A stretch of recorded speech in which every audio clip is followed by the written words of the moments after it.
মুনাজাত করার নিয়ম, শুরুতে কি পড়বেন এবং শেষে কি পড়বেন, অথবা মাঝখানে আপনি কি পড়বেন, কিভাবে মুনাজাত করলে আল্লাহ পাক রব্বুল আলামিন তিনি তার বান্দার দোয়াটাকে অতি তাড়াতাড়ি আমার আল্লাহ কবুল করে নেবেন, সেই বিষয়টা আমরা অনেকেই অবগত না। আর কিভাবে মুনাজাত করলে আল্লাহ পাক অতি তাড়াতাড়ি তিনি তার বান্দার দরখাস্ত কবুল করবেন, এটাও আমরা অনেকেই জানি না।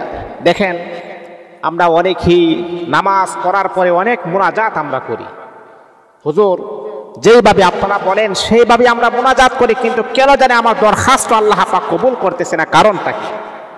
ভাই দেখেন, মুনাজাত করার কিছু আদব আছে, মুনাজাত করার কিছু নিয়ম আছে। এই নিয়মটা আজকে আমরা আসলে পালন করতে পারতেছি না, বিদায় আমাদের দোয়াটাও কবুল হচ্ছে না।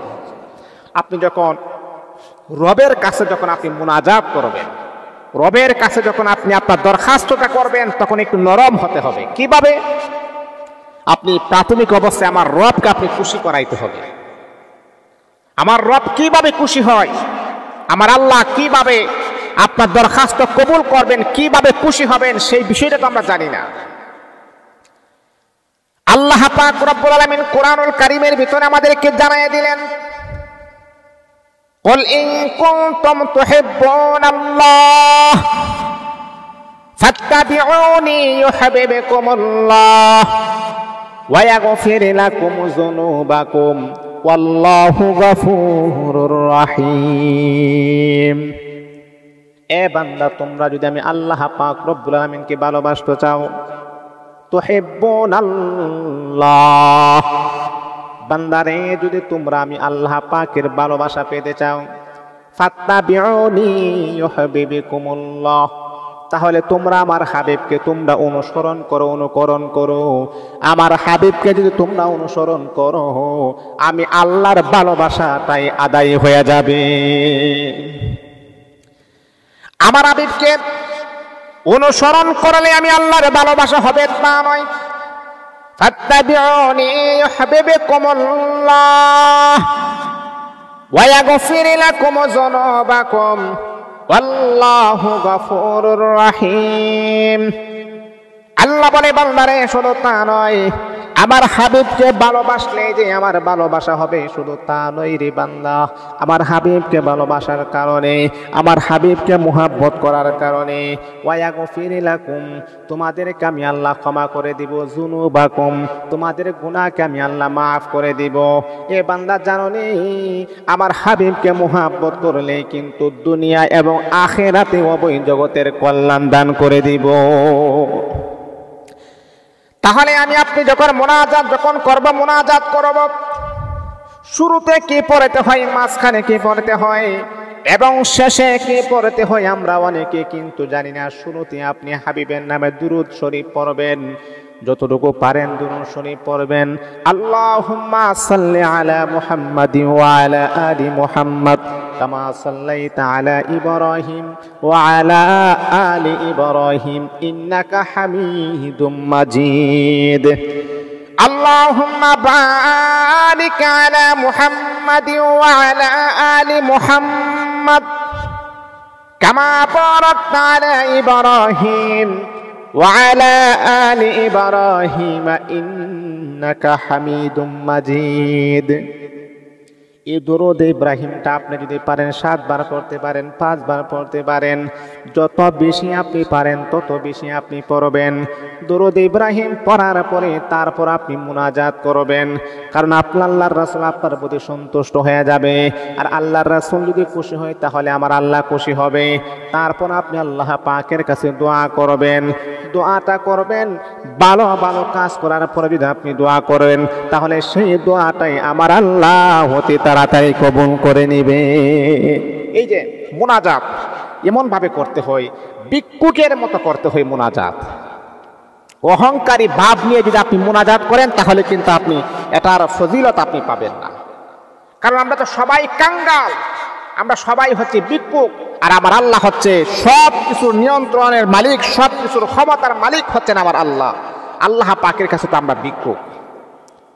আমাদের চাওয়ার পাওয়ার, আমাদের অবকাশটা এমন থাকতে হবে, যেমন ভিক্ষুক যেমন করে আপনার কাছে চাই, ভাই আল্লাহ কাছে আমাকে কিছু দেন, আমি কয়েকদিন যাবত আমার কিছু নাই, দেন।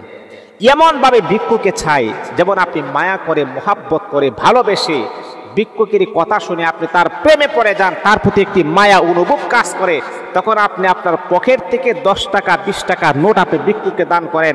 ঠিক তদ্রূপভাবে আমাদের আরশের মালিক আল্লাহ পাকের কাছে এমনভাবে ভিক্ষুকের চাইতে আরো নরমাল হয়ে, ভিক্ষুকের চাইতে আরো শিষ্টাবান হয়ে আল্লাহ পাকের কাছে আপনি চাইবেন, মনটাকে নরম করে, দিলটাকে উজাড় করে, তখন আল্লাহ পাক আপনাকে দিতে প্রস্তুত হয়ে যাবে ইনশাআল্লাহ।